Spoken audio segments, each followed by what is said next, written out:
Hello there and welcome. I'm Lara. And I'm Ruth. And in this video we'll be moving on to our next section of the Write Your Future series with tips on structuring your work. These writing tips are designed to help you develop your writing and improve your practice. But as always, remember that our words are by no means gospel. So without further ado, let's dive in.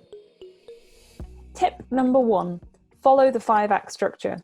And this is actually the only tip we're going to be covering in this video, so it's more of a tip of the day. Plot can be the absolute pits. It's true. Though often poor old plot faces the heat when it's actually structure to blame for our wonky storytelling.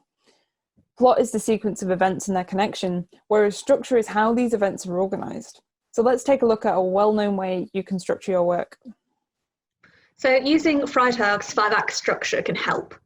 Here you break down your plot into manageable key chronological events. So first we've got exposition. What does your reader need to know immediately? Set up your characters and your situation and your world here.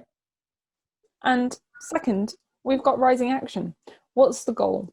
Things start to move towards this, complications and obstacles arise. And then we reach the climax, the turning point. What changes here?